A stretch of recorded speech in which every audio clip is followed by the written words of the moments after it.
Hello, everyone, and welcome to episode 54 of the NTS Podcast. This time, we're lucky to be joined by Nordavind head coach Doruk. And Doruk, I'm glad you got here in one piece, actually. I've seen some of the cooking streams from some of your guys, and I was a bit worried they might rustle something up tonight and maybe you'd be out of action. But yeah, glad to have you. What have has there been anything sort of off stream that's been a bit more problematic than some of the stuff they've made so far? I mean, I'm not even gonna lie. I'm the only person that set off the fire alarm in the apartment, so I'm the guilty party here when it comes to cooking mishaps. So luckily, the guys haven't done anything too crazy. Okay. Been Well, I a bit saw of the a last one unique was like, experience. yeah, last one was like chicken or something, wasn't it? That's like a bit more risky than like the brownies or whatever there was before. But Yeah, the fried chicken. I think that's like Sharp's specialty. I think he was bragging about it even before we came into the apartment, so it's something he likes making. Nice. Well, I'm glad it worked out. We'll kind of get onto that though later on. Obviously, we'll come on to Nordavind and what's going on there at the moment. Before then, I do want to sort of go back and look at some of the previous teams you've been on and kind of talk through some of your history. Obviously, someone that's quite deep rooted in the UK scene. And to start with that, obviously, you kind of kicked off your coaching career in the UK scene with the likes of XL, Nerd Rage, Wind and Rain, sort of some of the earlier teams. And I just wanted to even ask just how that even happened in the first place. How was it that you kind of started in the UK? Were you sort of living over here at the time and it just made sense, or was it just sort of by chance? So I went to university up in Edinburgh. So I got my degree there, and while I was there, I played for I kind of made like the League of Legends Society at the University of Edinburgh there, and I played on the team for Newell. So when I was playing as top laner there, I was low master, high diamond at the time. So I actually ended up joining a UK team called GLB. Don't think they're around anymore, but essentially I was a player there. And when I graduated, got my degree, I was going back to the States, and I was just in talks with a few teams at the time. And one of them just said, "Hey, would you just be interested in coaching?" And that was Perilous Void, which was, I think, about 4.5 years ago, maybe 5 at this point. And so that's where I first started coaching, was Perilous Void, and that was like a pretty old school roster. I think the only name people will really recognize from that team is Synergy, who I think who runs the UKEL now. Yeah. So that was where I first started coaching, and during that time, I was pretty much back in the States afterwards, and I was trying to get an actual real person job with my biology degree.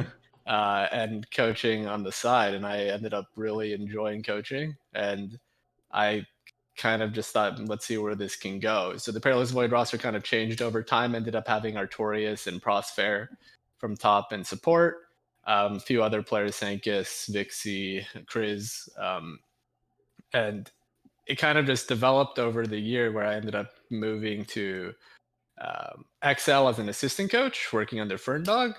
And during that time, I worked with some of the players there, and Ox specifically, now a caster, was on that roster.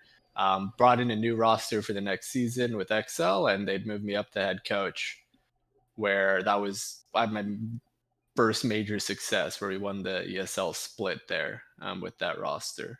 Since then, I've been kind of all over the place. I've done a lot of work in NA. I've done some stuff in OS, so Oceania with OPL. Did some stuff in North American Collegiate and Academy. Came back to the UK briefly last year with NVision, and then back here again with Nordavind. Yeah, so I wanted to ask as well. So you say you had like a couple of stints here and there in NA and in OS as well. So was there ever a thought, like while you were coaching the UK, you thought, it would make sense to at some point go back and try in NA and see if you can sort of crack it over there? Was that like a conscious thing? Because obviously you've kind of gone there, come back, gone there again, come back again.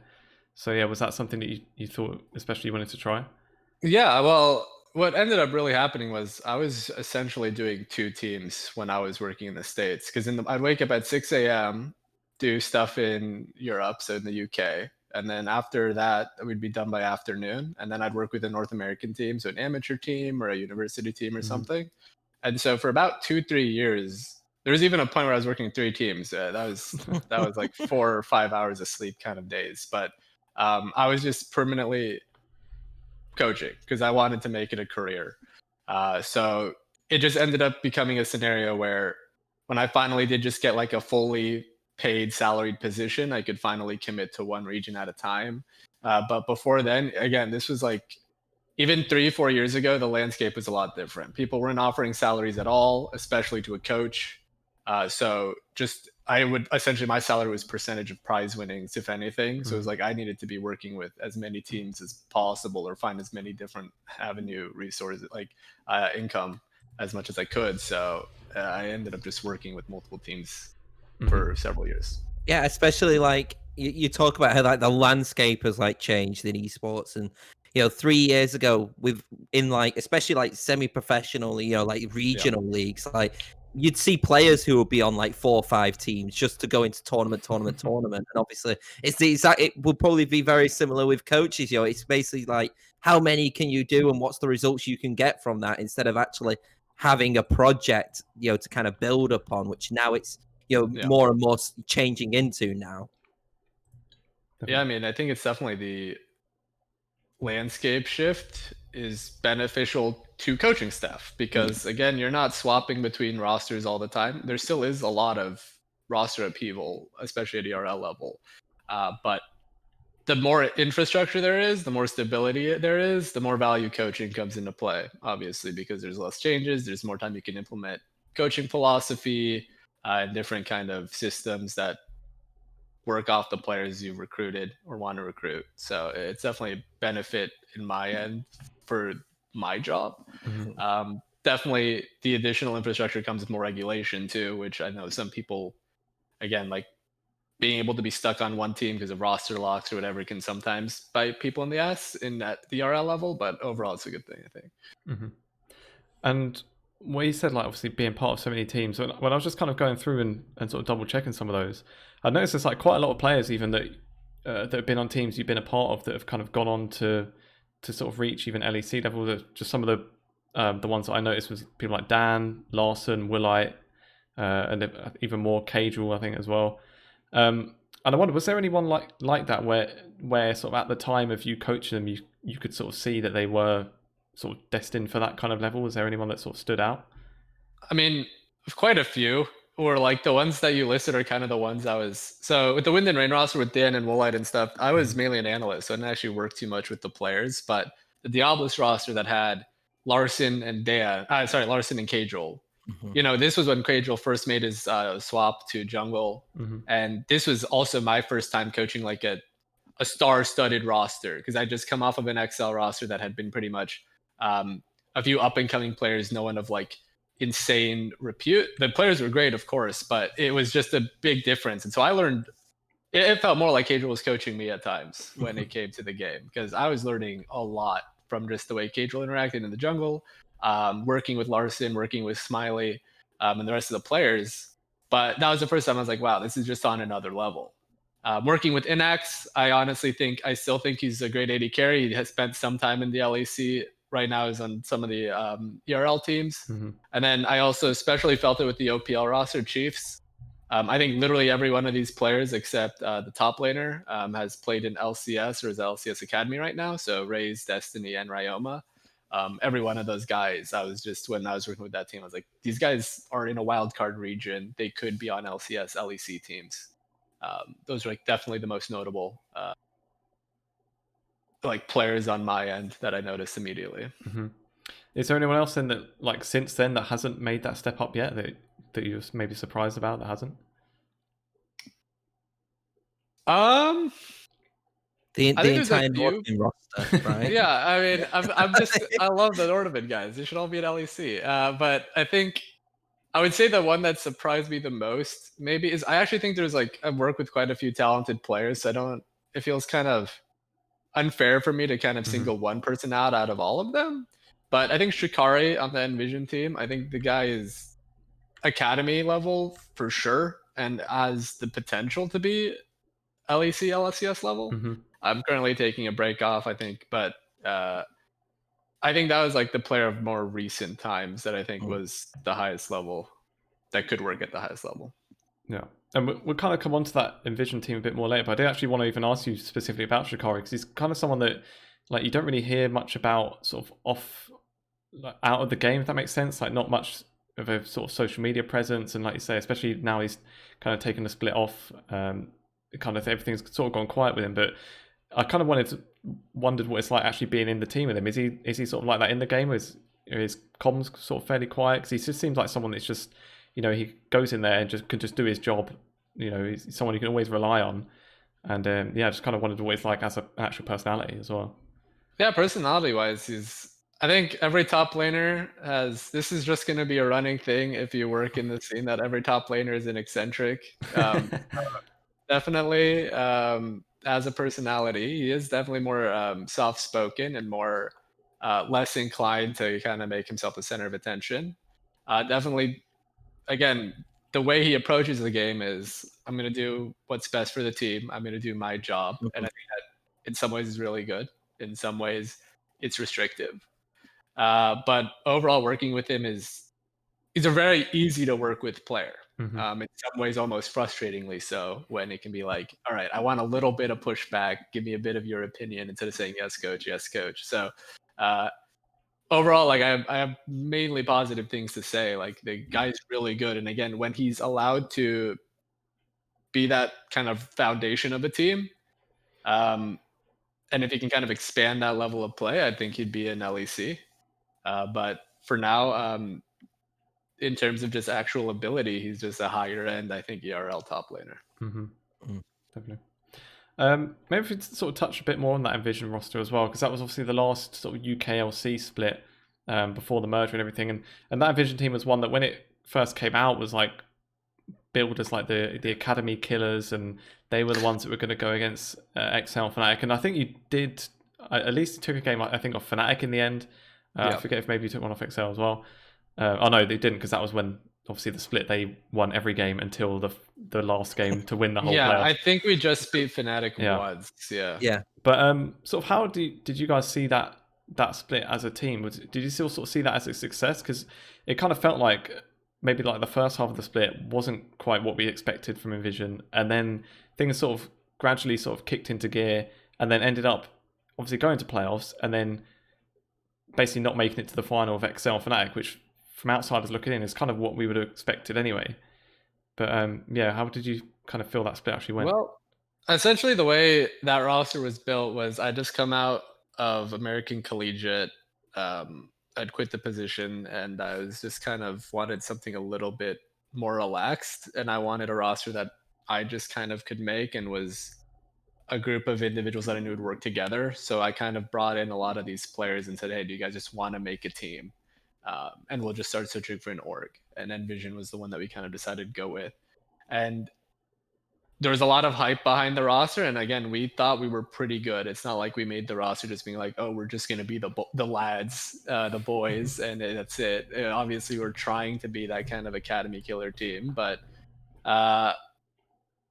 again, it comes down to, in a short amount of time, when two of our players were going to university in Ulti and USA, when we're not on site. And I honestly just think, like, in terms of individual level, like on my end as well, like we definitely needed to make some improvements if we wanted to really be that kind of academy killer level. We showed glimpses of it.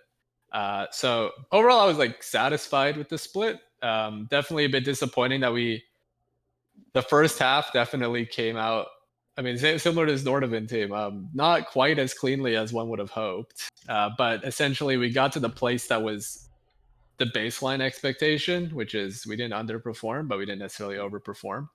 Disappointing, but it's not a huge like blip for me in terms of saying, oh man, what a disaster. It was, again, I think we did pretty well with what we had. And I definitely think, looking back on it, everyone can say, okay, we could have done this or we could have done that. But overall, I think it was a pretty good split for everybody, just as a learning point as well. I think as well, what I remember kind of coming into this is that it was a lot of kind of known entities, and then Adept was kind of like the unknown entity, I think, for quite a few, like us included, who just kind of followed the UK scene. And obviously the growth that kind of you've seen of him as a player, like even since kind of leaving NVision. I believe that he's just won, well, he's just come first, I think, in the LCL. Yes. in Russia, which is quite a support. huge thing. As a support, I didn't even He know role that. swapped. Wow. Yeah. So that's what I mean. So it kind of shows that the talent was there. Obviously, a lot of these players now. Obviously, Yusa's got in Resolve, who sadly just went out of Telia Masters. But then you got Prosper and Nolte, who are still on the same team with Singularity, who are also doing well. A team which you'll be facing pretty soon, actually, Doruk. Actually, so and then you've got Shikari, who's taken the team off. So the components were there in the end, and I think it's. I think you probably know this, maybe if you think this as well, but I think it's very difficult to compete against academy teams, obviously, in terms of funding or in terms of anything like that, because the academy teams are kind of always that one step. So actually to compete to the level which NVision did, I think was very good for the base level of what they were meant to be. They were the best in the end out of the non-academy teams, and I think there's not much more you can ask for with the amount of funding which XL and Fnatic put in. Yeah, I think our main competition was Barrage. I can't quite. I know we lost to them 0-2 in the regular season. The reasons for that were held, but overall, I think again, Adept role swapping to support ended up being the best team in Russia in wildcard region is actually a pretty huge accomplishment. Everyone else is having different forms of success. I think the pieces were there, and again, if we had maybe more time. We had people weren't going to university. We had more time to scrim, whatever. We can say, okay, maybe we could have been in the team. But at the end of the day, again, we kind of did roughly what we were setting out to do. Would have been much better to take the wins off the academy teams. At the end of the day, that is kind of the stretch goal for that roster, and it just didn't quite make it. Yeah, no, 100%. I was going to say as well, to be fair, like when people try and sort of work out what input a coach had on a team, obviously it's hard, outside looking in anyway. And I feel like there's kind of three main things that kind of show it off well. Is either just the team is good, or the team overachieves, or the team improves. And obviously NVision improved throughout the split as well. So at least from the optics point of view, your job looked all right on that one as well. So at least you got that going as well. Obviously, so Doruk, what kind of, I'll go on. We were going to ask the same question, anything, but Doruk, kind of what kind of led you then to go to NA Academy with Dignitas? Like, what was kind of like, the thoughts behind there? Did you even think of maybe staying around, the scene with NVision or another side, or was Dignitas kind of always the decision to go at that point? Well, I just essentially moved between splits, just looking at what offers I have. So again, when I moved from the collegiate thing, I had several things lined up that I ended up turning down because I just wanted a more relaxed position with NVision, like a group of players I made. And after that split, I was like, okay, time to get a bit more serious again. So I took the kind of Dignitas Academy offer, which is just regardless of region, just working with an academy team is just one better for the career path. Yeah. And two, just that the level of play is significantly higher, especially with the roster that we had there, even if the results didn't show it. And so just kind of, and even this split, I had a few things where just depending on which direction I chose, it just ends up with me being getting the chance to live in Norway and on site with the players. And essentially, I don't really care about region. To me, I just think if the organization is offering a competitive roster that has a solid infrastructure and backbone and is something that I'd be wanting to work with, that's kind of what I look at first. So with that dig lineup then, you kind of mentioned there obviously the kind of players they had, because that was the point where they more or less had two LCS teams, in terms of the caliber of players, and then I think more or less every player ended up playing at some point in the academy as well. And obviously a few sort of big sort of personalities on there.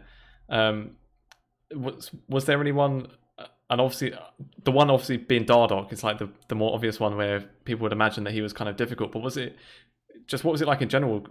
Because some of those names like Dardoch, Froggen, Fenix, they're players that you kind of see as having quite a big ego. So was that ever a challenge, or what was it like? Yeah, I mean, when I first came in, I was gold when I saw Froggen first play. He was the first competitive game M5 or CLGU that I ever watched, and I was like, wait, nerds are playing this for a living? What the hell is this? But So coming in and just being like, all right, you did this wrong, you did that wrong. It's not that easy, especially when to these players like, who the hell is this guy coming in to tell me what to do? So the first couple of weeks is always just building a rapport. And I won't lie, it was extremely challenging, especially with what happened, like with the consistent roster changes. So building the rapport, building the synergies within the team was difficult. We got to honestly a pretty good point nearing the end, but a little too late at that point. But that was definitely the biggest challenge with that roster, was just kind of integrating, because some of these guys have played together for actually quite a while. Some of these guys have been working with some of the best North America has to offer, or other regions has to offer. They've been doing this, again, in some cases twice as long as I've been coaching. So coming in as a coach, it's less about coming in as the main authority figure and just saying, you need to do this, you need to do that. It's more about building that rapport, building that kind of relationship where, okay, I'm not going to explicitly say, this is exactly what you have to do, this is the champions I want you to play, but they can have a discussion, or they can come to me and say, what do you think? Or, okay, Doruk, you're actually right. I did mess this up here. And so that's kind of, again, like one of the biggest things that I've learned, just jumping between levels of skill, from North American Amateur to ERLs to Academy to Wildcard, is each team approaches a game differently. Relationships between coach and the players changes by team. So it's always the biggest challenge, is like the first couple of weeks is just developing that relationship and system. And how difficult kind of was it to keep like morale as well? Because I can imagine, obviously, with Dignitas having a lot of changes, a lot of shifts, like it must be difficult to kind of like ramp some of these players up who've been playing in LCS, then suddenly been dropped into Academy, to kind of keep that going. Like, was that quite an important part as a coach as well, and with the team around you as well? Yeah, I think that the thing with morale, especially when it comes to like Academy or the dual roster situation, because I ran into this also in collegiate, where we also had 2 rosters, is keeping players motivated when they get moved down, as opposed to them just saying, oh, this is bullshit, like what is this, I can't be bothered. So that's an aspect of it. Honestly, the guys on the Dignitas roster, for the variations we had, every one of them was extremely self-driven. So honestly, motivating them was not particularly hard. It was mainly just making sure that they weren't getting like they were bringing their emotions from the bench or anything into the games, because that was definitely an issue for the first couple of weeks, where people were almost trying too hard to show off that they should be in LCS, and kind of just restraining that a little bit and saying, guys, you're trying too hard, you're just looking like a clown now, let's take it back. But on other teams, it's been a made focus, is keeping people just motivated to play, especially at lower levels, when players aren't quite saying, oh, this is my full-time life, or I'm not sure I want to commit to being a league player or whatever. Especially in North America, where it's kind of seen with a lot more judgment, I'd say, negatively, than in Europe, where people seem to be a lot more open-minded to the idea of being an esports pro. North American Amateur, I've had a few players that have just stopped playing that were pretty good, but just because of other pressures. So it just comes down to seeing if this is actually something they want to make a living off of, if they're willing to cut out a segment of their life. You're not going to college, or maybe you're doing something else to do this. And sometimes that's not the case. Sometimes, I know, again, like even in the UK, with Perilous Void, there's this jungler Senkus, who I think was LEC level by this point if he'd stayed committed, but just said it made the game made him too sad, made him too upset, and he quit, and he's happy now. That's totally fine. It just comes down to what you want to do with your life. Yeah, you could be good, but if you don't like it, at the end of the day, you could be the best player in the world, but if you hate doing it, then there's no point pursuing it at all. Yeah. Especially because it's so driven on kind of keeping at the top of your game, and keeping to try and be the best. A lot of pressure. Definitely. Well, kind of speaking on sort of sticking around a long time, then, just to kind of highlight Froggen on that team, what was it like sort of seeing him play? Because I think I'm pretty sure that's like the last split he's played at the moment. Obviously right now he's not on a team. Does he kind of look like he's still got it? Like, you kind of see like stream highlights and things, and it looks like when he still gets like those Anivia and Lux and those kind of champions, he just still looks insane. Yeah, I mean, I felt it was very reminiscent to me of when I first worked with Caedrel, working with Froggen. Is just it was kind of like, this isn't actually me getting in the coaching staffs for Dig's LCS teams like in their heads, but to me it was like a crime he was playing in Academy. I know he came off of a pretty bad split previously, and there's a lot of issues in terms of jungle mid synergy with the roster. So getting Acadian and Froggen on the same page was something that we put some time into, and it ended up working out. But I think Froggen was a really smart player, really good in terms of how he wanted to approach the game. There was issues in terms of conforming his way to play the game with other people's way, especially if it was just a fundamental disagreement of, no, I think what you're doing is wrong, and trying to change that kind of mindset to someone who might honestly be right, maybe he's not. I don't know. To me, it's not about trying to prove he's right or wrong, and just trying to find that compromise where they can work together. Could be challenging, but I think he's insanely good. He's really smart. Again, I just remember, even this is a few years ago, but when he played on the Origin roster for the first EU Masters, and everyone was like saying, okay, like Froggen's been like kind of not doing too well in LCS or LEC or whatever, and then he just annihilates every ERL mid ever. Like, it's not even remotely close. He just destroys them. And I felt the same way in Academy, especially in scrims. It sometimes, I remember the first time, like, Karthus got buffed, we said, let's just try it mid. The dude at 20 minutes had 400 CS. I'm not even exaggerating. It was actually, I couldn't, like, I've never seen anything like that. So I think he's really good. I think definitely the champs and metas that favor him obviously are also good, but I think a lot of it comes down to just kind of working with his team and being comfortable doing that. And sometimes, especially in the environment that, like, moving up and down, or if they just approach the game differently, it can be kind of challenging. But I think he's great. Cool. Well, then obviously coming off of that split with Dignitas, then is when you've now joined Nordavind. Kind of just on the topic of actually joining Nordavind and kind of just looking at what your offers were. One thing that I wanted to ask about was when we had Surza on before. Obviously, another sort of US coach that's over in the ERLs. He kind of mentioned this thing with NA and, well, with the LCS mainly and Academy, where there's this kind of like sort of like inner circle kind of thing. Like, he called it like a gentleman's club, I think it was. Yeah, where like there's like plenty of players and coaches that are sort of more than good enough to be in there, but just because a few people don't like them or something's happened in the past, that they kind of get like exiled. And I just wonder what your kind of experience was with that. Obviously, correct me if I'm wrong, but I think Dignitas is like the first team in that whole sort of LCS Academy bubble that you've been on. Did you sort of find it difficult to get any chance to actually sort of break into that, or is that, do you have any other offers afterwards? I wouldn't say I don't know about exiling. I definitely think it's a bit of a social click. And I think we've seen that throughout the years, and we've seen how it affects the actual skill level of the scene. And I think a lot of the newer orgs especially are putting quite a bit of emphasis this year, especially at the amateur level, and investing in their own newer amateur coaches or lower level, up and coming players, as opposed to lower level players. That just sounds bad. Up and coming players. So I think the newer orgs are definitely recognizing it as well.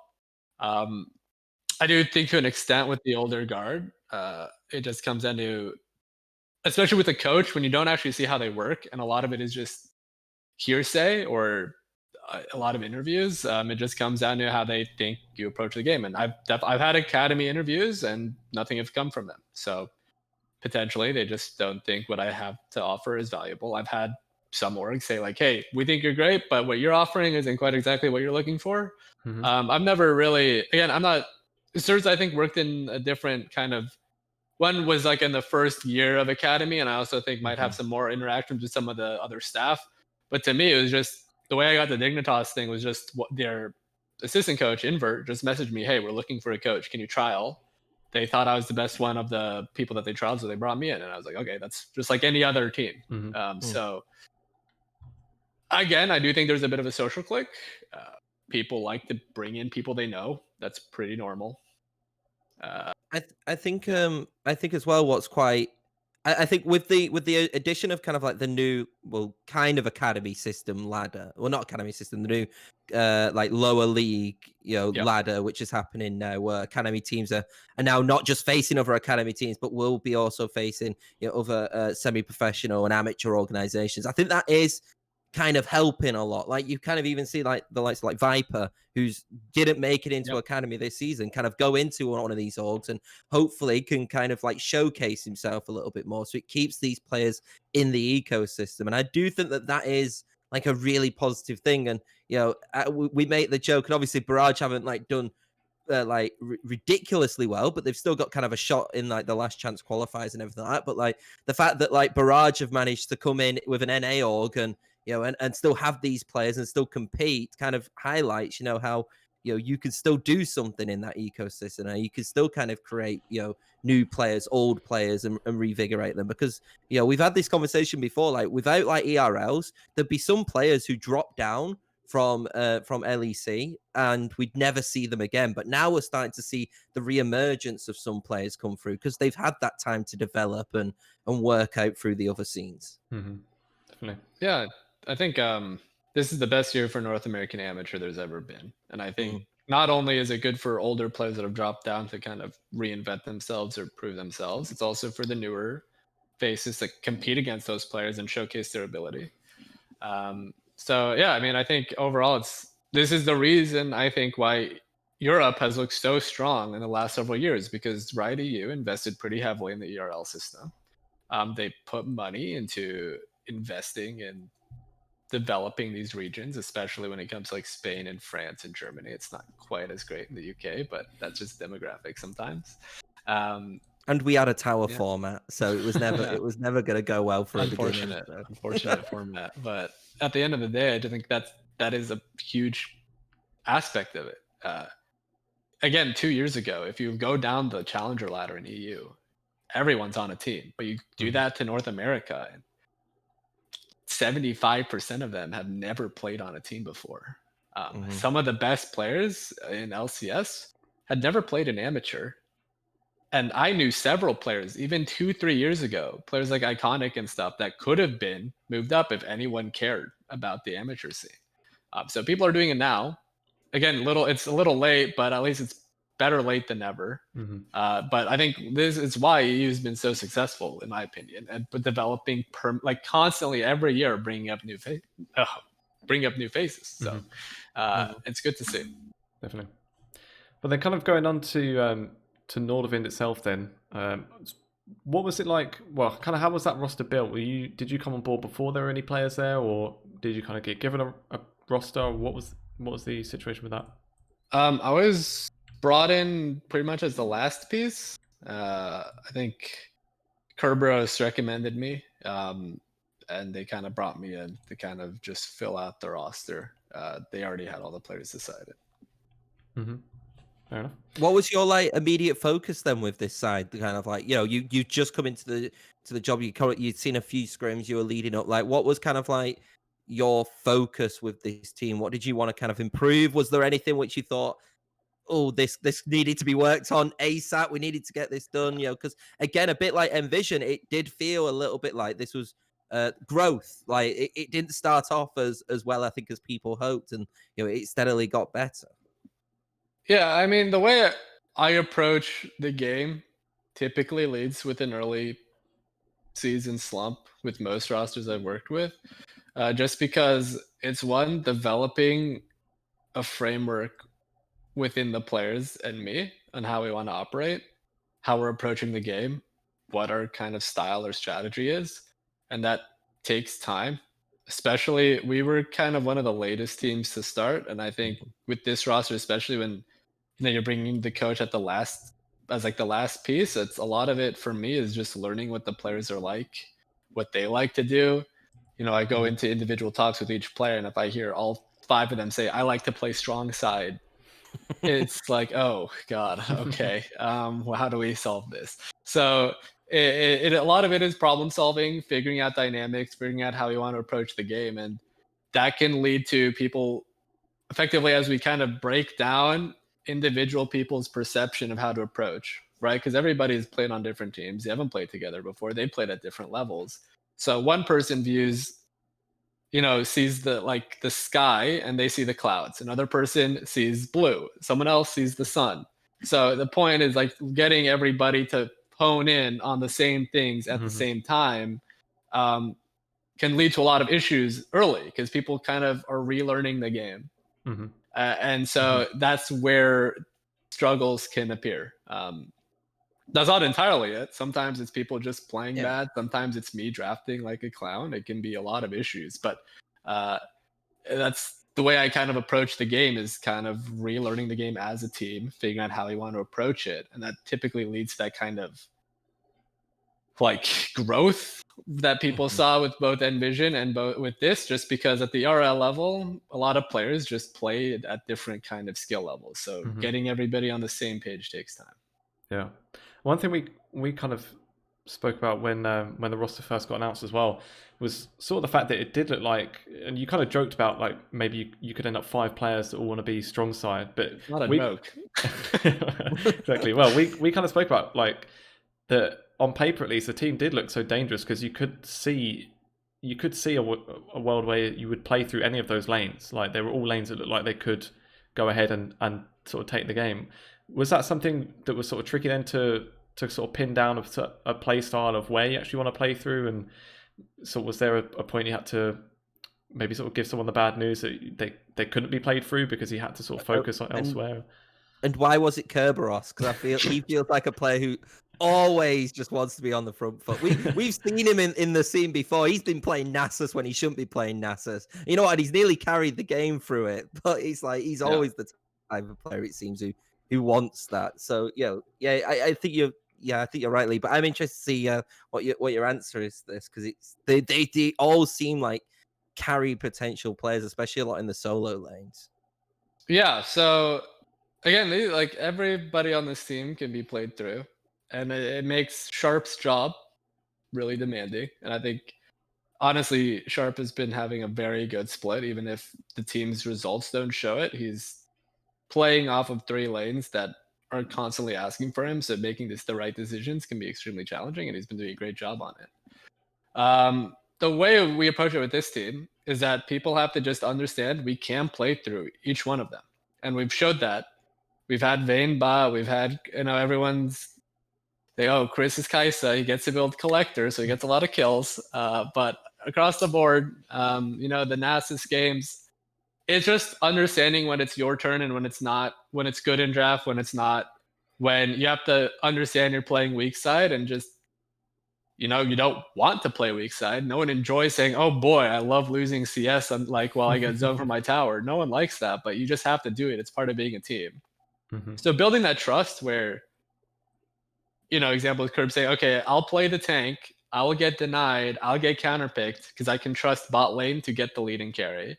Or bot lane can say, okay, we're going to be spending 10 minutes covering the Nasus top to make sure he doesn't get dove or something. That's fine. We're going to have less resources bot, but we know the Nasus will take over the game. This kind of trust, this kind of understanding takes time to develop. And sometimes, again, it's not... The point with this team is not to just say, okay, like the issue we had with NVision was we had one style, which is get an AD mid with an AP jungler, play through mid prio, and good lord, let's hope they don't ban an AD mid. So with this team, it's more of like we can play through different lanes. It's just about discipline, not getting caught, not overstepping, not kind of taking the draft hostage in terms of wanting what you want at the expense of everyone else. And that's kind of the way we're approaching this split as a team. Yeah. Then as the split went on, we've kind of mentioned it, obviously it's maybe started off a bit rocky, and actually it was funny when I looked, I didn't notice you literally were 1-1 against every team, because it almost felt like when you're watching, like you would get even an Nordavind that was just basically as good as everyone expected them to be, or would just seem kind of off, and kind of ended up like having one of those games against each team basically. But have we lost Tom. Hold on, I might have to move us around a little bit for a second. No worries. Sorry about that, whoever's watching on stream. 1 second.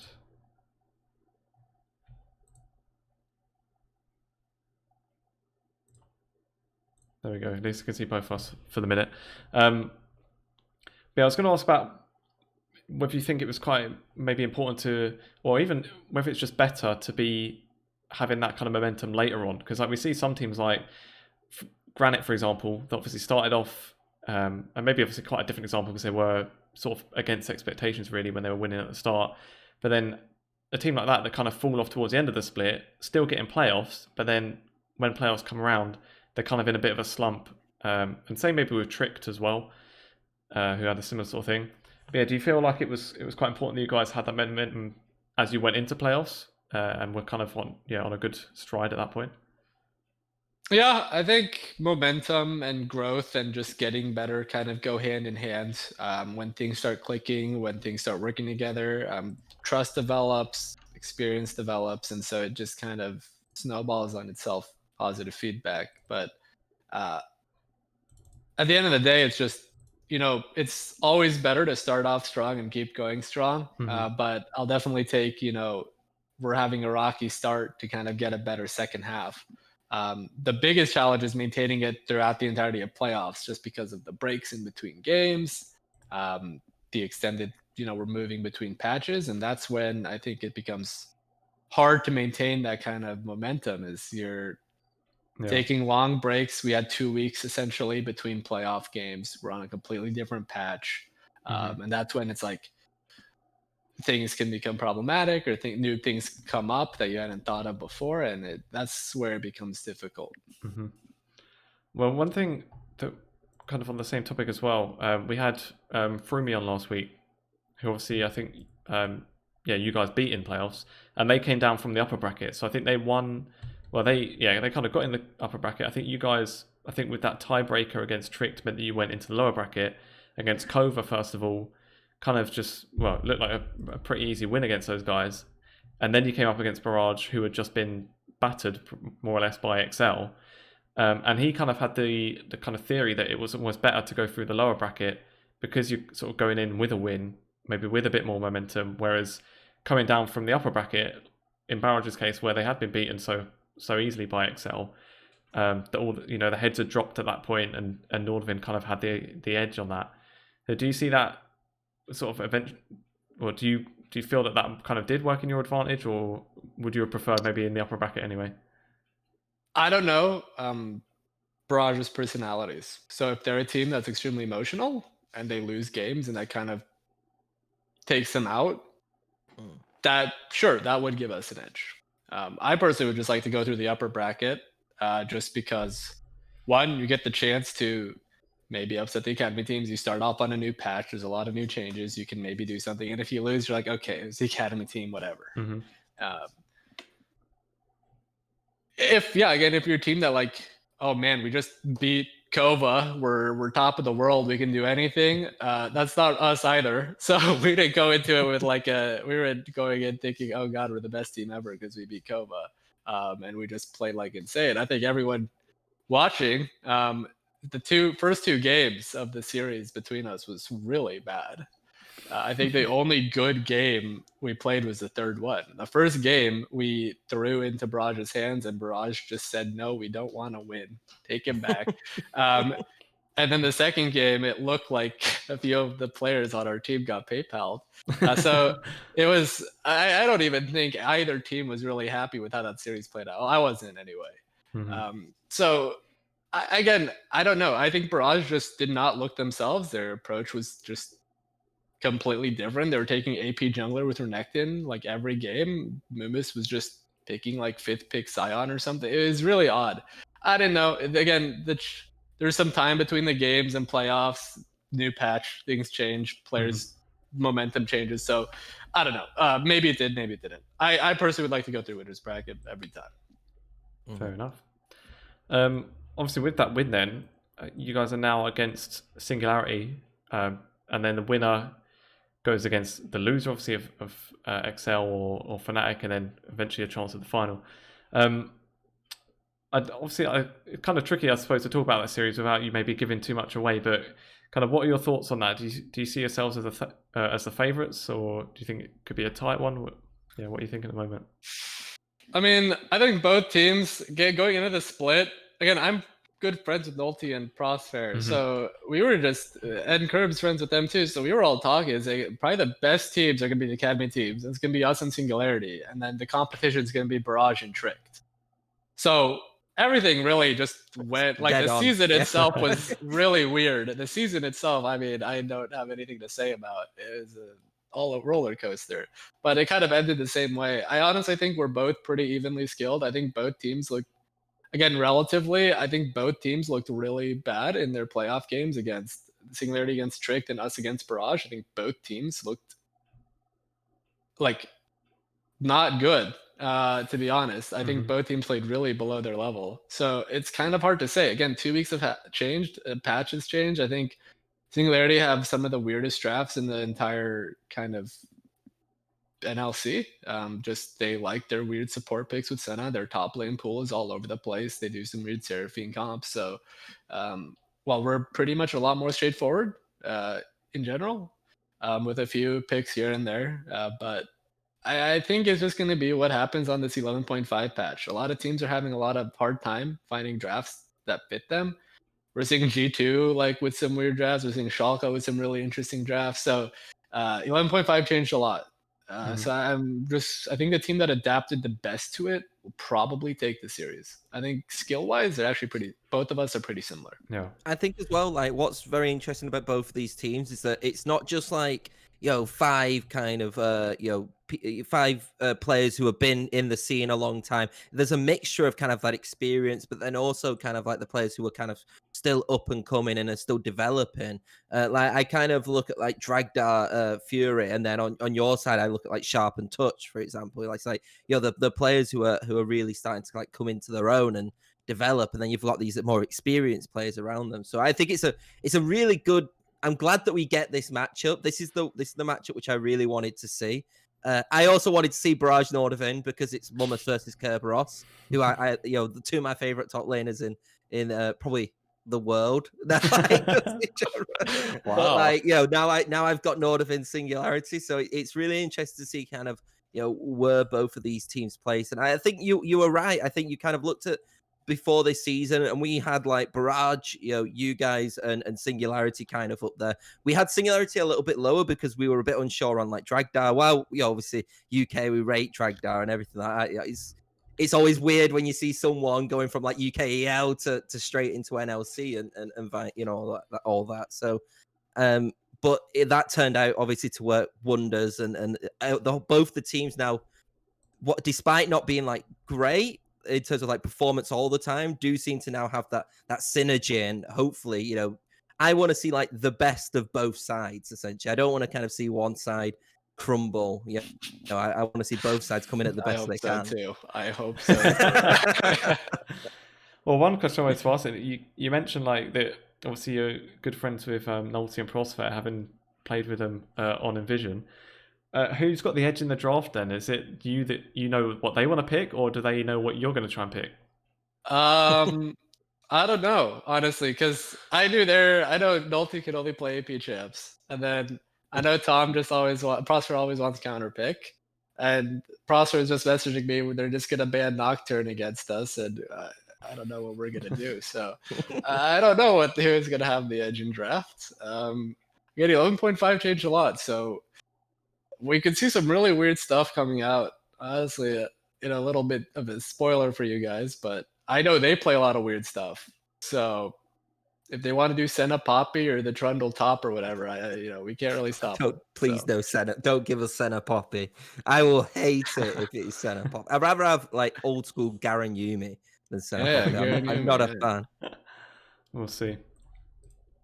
How do you see that upper bracket match going with XL and Fnatic? We did on our last episode last week. We already did some predictions ahead of it. I think both of us and Frumi, who was on, all went for XL. But I don't know. I feel like it could still be quite close. Do you see a chance for Fnatic taking that one? I think XL are a weird team because the game that they lost against us during the season, they looked like a different team. It was really odd, and I think that kind of thing can happen after 2 weeks you're kind of just going fresh into like after 2 weeks of fresh just playoff game, like best of 3 or best of 5 or whatever it is. It can be really hard to just immediately get into a competitive mindset and play your best. And I honestly think Fnatic have their roster is odd to me as well in just terms of the pieces that they have. I think at their highest, they're probably better than XL. I just think consistency-wise and the way they mesh, I think is, especially this season, like has not looked great. If we're saying like, okay, if XL played the way they did during their playoff games and Fnatic did play the same way, I'd say XL probably 2-0s them. But I actually would not be surprised in any way if Fnatic just stopped them. I could see it. It happens every year. This patch It has happens really every just split. messed me up. Yeah, this patch has messed me up. So it's hard to read any team. Like G2's picking Rek'Sai and just losing. It's all over the place. I think XL will win, but historically, Fnatic always just pulls it out last second. So yeah, they always just batter XL when they feel like they're finally gonna do it. XL just lose, especially when I keep going back to it when they were 2-0, when they went undefeated and then they were 2-0 up against Fnatic and then lost 3-2. I'm like, this team's never gonna win against Fnatic Rising ever. Dan just said like, I'm just gonna camp Sendo, pick Rek'Sai, and just farms him. Cashed in on the bank of Sendo. It was I mean, well, I think this is the first time there's been an up bracket as far as I can remember. So this is Fnatic's like even a different way to get some mad mental edge on them, where they'll maybe like let them win the upper bracket match, and then just go into in the final, and then just beat them there. It's a possibility. Yeah. Well, have you guys thought at all about EU Masters? Obviously, it's still a shot if you get in that second seed or even the first one. I mean, we have like, especially when it comes to scheduling, because we also compete in a Norwegian league, Telia League, and so just scheduling wise, I have to take that into account. But other than that, it's just very much like, let's look at what's in front of us first, and then we'll kind of worry about all the extra stuff once we get to it. We'll cross that bridge when we come to it. And what are your thoughts on kind of just the general NLC format? Like, because I think especially this split, obviously you weren't on a team last split. But last split it was a bit of a longer regular season, not in terms of the games, but I think teams they didn't always play twice a week. So overall it sort of lengthened out a little bit. And I feel like maybe from a coach's point of view, that would be maybe more beneficial. You've got more time to maybe work on stuff. But then in this case, it was literally the 5-week regular season, and then that was it, and then into playoffs. So was that something you maybe prefer it to be a bit longer for that reason? Or? Yeah, I think we just need more games. I think length too is nice, but I think games are the big thing for me, because especially in our regular season, there's 1 or 2 games that we lost. I was like, this is a good loss. Like, we learned a lot from this, but it feels awful because we're like, oh God, like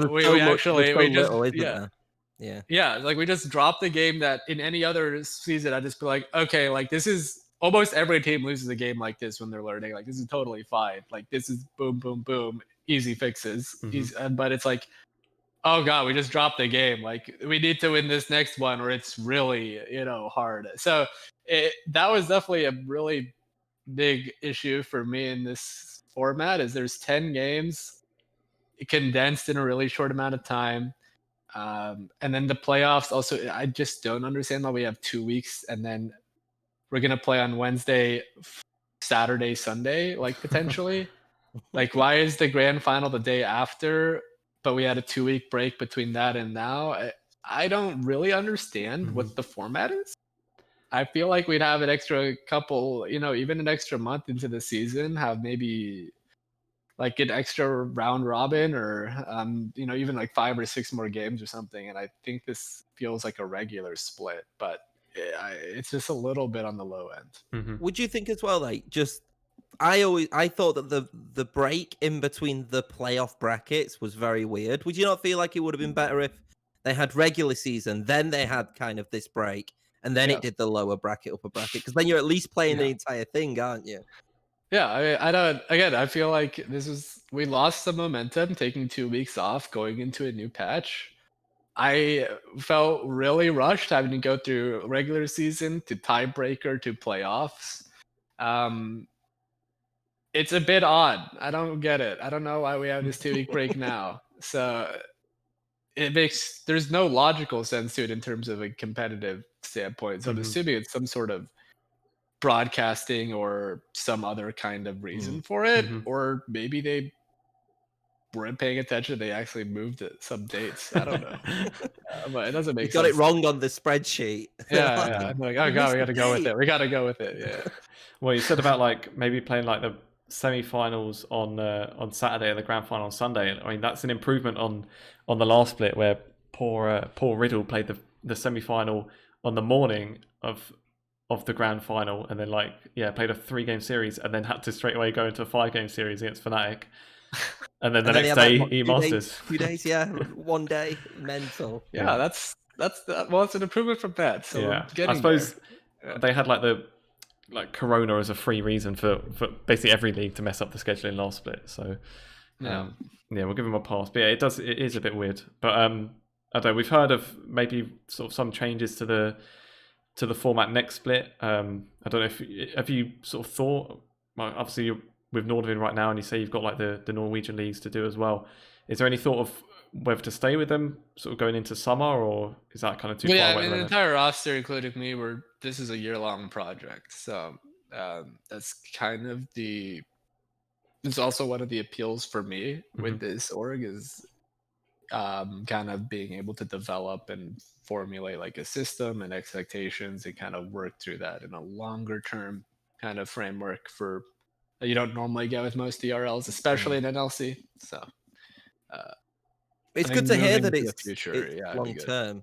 Yeah, it's definitely good to hear that it's long term, because like you said, like I feel like a coach's job is very difficult sometimes when it's like, even sometimes they'll bring in a coach like a month left. It's like, right, you've got to improve this team, and it's like you need sometimes that development. There are good coaches out there actually who are quite like, do this, and we'll get results like really quickly. But for a long-term kind of project, like I feel like it's always good to kind of have the at least a lot of the similar players, the similar coaching staff around. And it's one thing like while Barrage changes their roster quite a bit, like what you see a lot of Barrage is that they have the very similar coaching staff, very similar kind of performance staff and everything like that around. And I hope we do get to see more of that. And it's nice to see Nordavind do that as well. Mm-hmm. How much more of a difference then is it sort of being on site? Obviously, with coming from more of like the UK background, I imagine that's not something that was sort of too common, at least on some of the first few teams. And still, it even isn't now. Like, looking at the UK teams, at least, I don't think there's anyone that has any sort of gaming house or anything. But it's something we see a lot more now that there is sort of the mergers happened. Even the teams that haven't been as strong, people like Dusty and teams like that, and I forget maybe one or two more, but yeah, that have these kind of facilities even that, what kind of difference does that make? I think it's pretty significant. So I've worked a lot remotely, and I've worked not quite as much, but a decent amount on site with collegiate, the wildcard stuff. So one, being able to see people, look people in the eye, and talk to them changes a lot. Being able to talk to people outside of the game, because I think a lot of issues, like I can't kind of evaluate the actual specifics when it comes to the amount of issues we've kind of just talked out after scrims, where as opposed to just kind of taking off my headset or leaving the Discord call, and we're just like, okay, people are just stewing. We actually just, players have to look at each other. They have to be like, okay, like, I'm sorry about that. Or, okay, like what the hell happened today? And we can actually just discuss it. It's pretty significant. We unfortunately are missing one player. Chrisberg is kind of stuck in Denmark because of the whole COVID situation. So it's not quite as optimal as it could be. But for the most part, I'd say it's pretty significant. Some teams don't quite need as much on-site work. I think one of the few teams that I felt like I wouldn't have made any difference on-site or off-site was one of these amateur teams that I work with, where everyone was just always tuned in, zoned in, always paying attention, always talking, always giving feedback, always taking criticism. So it just comes down to the human factor for a lot of people. it's hard to transfer that through a screen or just even through talking. So on Discord, but sometimes it can work. Some teams can make it work. I just do think it's a lot harder. Mm-hmm.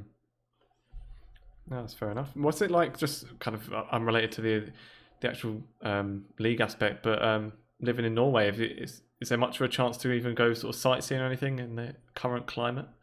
Not really.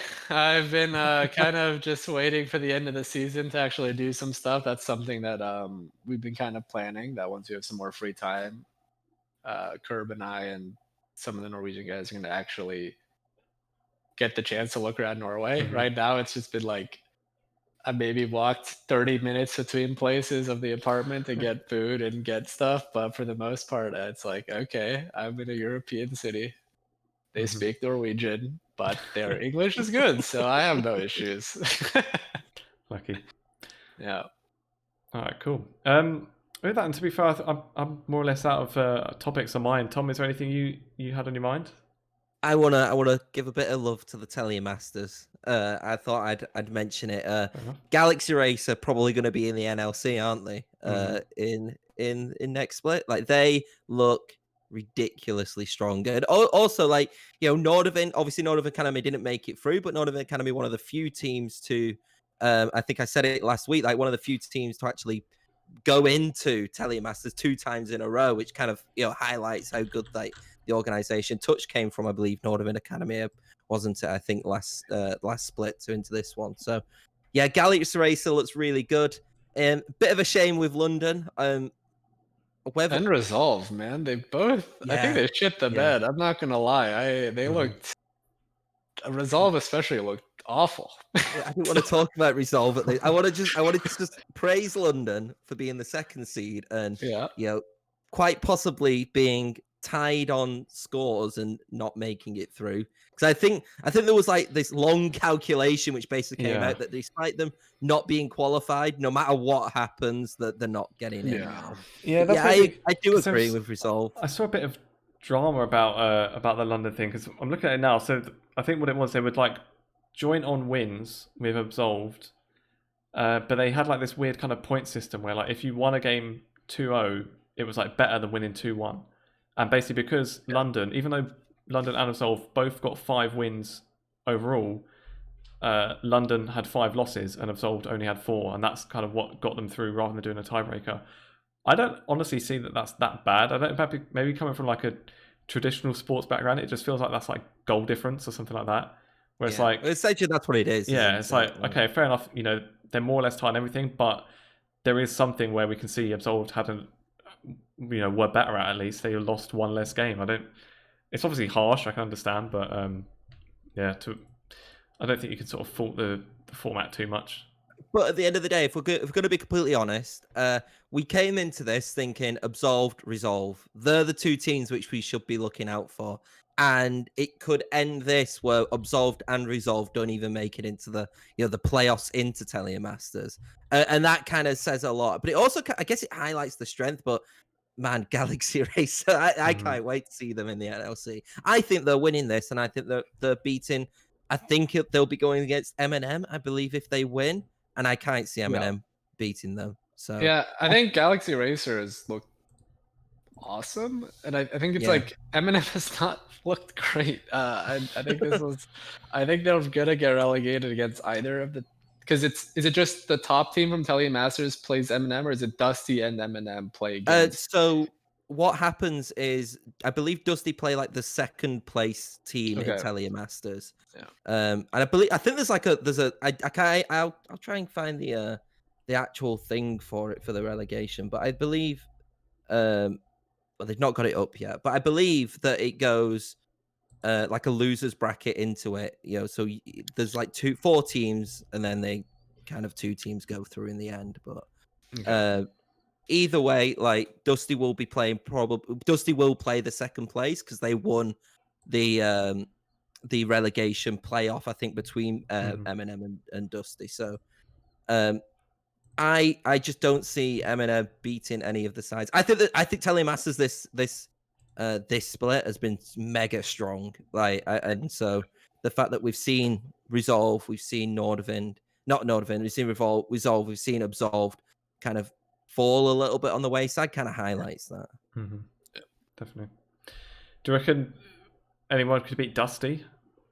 I think Dusty's too good. In my opinion, I do think Dusty's too good. That whole group, like, I don't think anybody was going to get relegated, no matter who finished bottom there, in my opinion.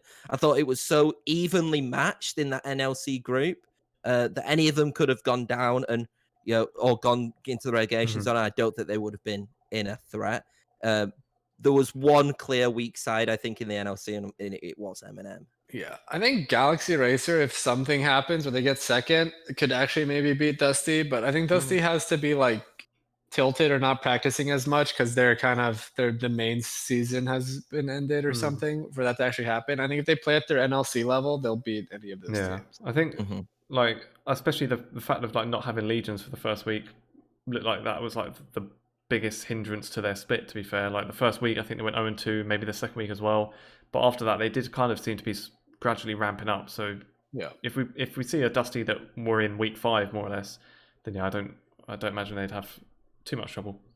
And just for clarity, if it happens like it did last split, it is literally just like the person who finished top in the relegation playoff between M&M and Dusty, which was Dusty, they'd play second in Telia Masters, and it's just one best of 5, I believe, between the two. So I think it's gonna be very interesting. I mean, to be fair, like, and last time, obviously Cova and Granite both got in anyway because of everything that happened. So I guess it didn't really mean too much. But Cova nearly took the series off Singularity. It finished 3-2. So and that was close. So I'm really wondering to see how the other games go in that. Yeah, M&M did 3-0 Granite in the one before, but I would argue that M&M's team was a little bit stronger the last time they played in relegation. Yeah. Definitely. Cool. I think we can maybe start to bring this one to an end then. Before we do, obviously we are hosted by the UKEL, who have been having some playoff games this weekend. So we can just have a quick look at how those have gone and what's coming up. So we see there yesterday we had Demise against London. Demise took that one, obviously ended their little slump they had towards the end of the regular season. And Viperio taking down Larssen as well. Larssen obviously taking control of the former Hive roster. And then those two go on to the upper bracket next Sunday. And then the lower bracket, we can see they're played out by Larssen and London. And then I think the winner of that goes on to... I think I'm reading that wrong. Nerd Rage and Larssen first. God, I'm all over the place. But anyway, Larssen and London is right. I was right the first time. I think I'm just doubting myself. You can see the graphic. I'm just lost. It's quite late on in the day. We are recording it's Larssen and London, then the winner plays Viperio. Yeah. And let's be honest, London's going to do it. The dream of having in the UKLC London versus London is still here. Still possible. The big London derby. Can't wait. So with that then, I think we're all done. So thanks for coming on, Doruk. Nice to have you, and good luck for the rest of the playoffs and moving forwards, even possibly to EU Masters. We'll see. Yeah, thanks for having me, guys. Much appreciated. And those that are watching, obviously on the UKEL Twitch channel, you can of course follow on here. We're usually live every Sunday, and then obviously, like we said, UKEL still ongoing as well, so you can follow to check out those games. And if you're watching later on YouTube or Spotify, you can obviously follow us there too. And lastly, you can see all of our personal Twitters on the screen as well. So drop us a follow there as well. And that will do. Thanks for watching.